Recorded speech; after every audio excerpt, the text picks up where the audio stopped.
بسم اللہ الرحمن الرحیم۔ بھائیو، شفاعت میں سے پہلی قسم جس کا بیان ہو چکا ہے وہ شفاعت عظمیٰ، جو محمد صلی اللہ علیہ وسلم کو صرف حاصل تھی اور کسی کو نہیں، اور آپ کو وہ حاصل ہے، اور قیامت کے دن آپ یہ کام کریں گے، یہ شفاعت کریں گے۔ دوسری شفاعت کہ کبیرہ گناہ والے لوگ، الشفاعت فی اہل الکبائر من الموحدین الذین دخلوا النار، جو جہنم میں داخل ہو چکے ہیں کبیرہ گناہوں کی وجہ سے، لیکن موحد تھے، مسلمان تھے، مومن تھے، تو آپ ان کے لیے شفاعت کریں گے، جیسا کہ سیدنا انس رضی اللہ تعالی عنہ روایت کرتے ہیں، اور صحیح ترمذی کی یہ روایت ہے، عن انس قال قال رسول اللہ صلی اللہ علیہ وسلم شفاعتی لأہل الکبائر من امتی، کہ میری شفاعت کبیرہ گناہ والے لوگوں کے لیے، کبیرہ جنہوں نے بہت سارے ایسے گناہ کیے تھے جو کبیرہ گناہوں میں شامل ہوتے تھے، اور اس کی وجہ سے وہ جہنم میں چلے گئے۔ اب یہ کتنے عرصے رہیں گے کسی کو نہیں معلوم، اور پھر نبی کائنات صلی اللہ علیہ وسلم ان کے لیے شفاعت کریں گے۔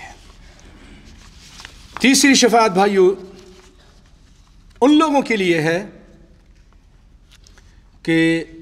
جن کی گناہ اور جن کی نیکیاں برابر ہو گئیں۔ شفاعت الرسول صلی اللہ علیہ وسلم فی اقوام تساوت حسناتہم وسیئاتہم، ان کے گناہ اور نیکیاں دونوں برابر ہیں، دونوں کا وزن برابر ہے، تو آپ صلی اللہ علیہ وسلم ان کے لیے بھی شفاعت کریں گے۔ اور چوتھی شفاعت الشفاعت فی اقوام ان يدخلوا الجنۃ بغیر حساب، ان لوگوں کے لیے جن کی بہت زیادہ اچھی نیکیاں ہوں گی،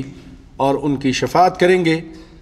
کہ ان کو بغیر حساب کتاب کے اے اللہ تو ان کو جنت میں داخل فرما دے۔ اللہ سے دعا کریں اللہ تعالیٰ ہمیں ان لوگوں میں سے فرما دے۔ اور بھائیو، پانچویں شفاعت آپ کی ہوگی، وہ شفاعت ہوگی آپ کے چچا ابو طالب کے لیے، شفاعت النبی صلی اللہ علیہ وسلم فی عمہ ابی طالب فیخفف عنہ عذاب النار، آپ کی شفاعت کی وجہ سے ابو طالب جو آپ کا سگا چچا آپ کی حمایت کرتا تھا، آپ کا بہت ساتھ دیتا تھا، آپ کی شفاعت کی وجہ سے اس کا عذاب ہلکا کر دیا جائے گا۔ آپ صلی اللہ علیہ وسلم سے پوچھا گیا، ابن عباس سیدنا عباس رضی اللہ تعالیٰ عنہ نے پوچھا کہ اللہ کے رسول، وہ آپ کی بہت حمایت کرتے تھے، ان کو یہ حمایت کوئی فائدہ دے گی قیامت کے دن؟ کہا ہاں، میری شفاعت کی وجہ سے وہ جہنم کے نچلے طبقے سے نکال کر اوپر لا دیا جائے گا، اور اس کے پاؤں کے نیچے دو انگارے رکھے جائیں گے، جس کی وجہ سے ابو طالب کا دماغ کھول رہا ہوگا، یغلی منہما دماغہ، اس کی بخشش نہیں ہوگی، کیونکہ کفر پہ مرا تھا، شرک کی حالت میں مرا تھا۔ آپ صلی اللہ علیہ وسلم ان کے پاس گئے بھی تھے آخری لمحات میں، اور کہا یا عم قل لا الہ الا اللہ،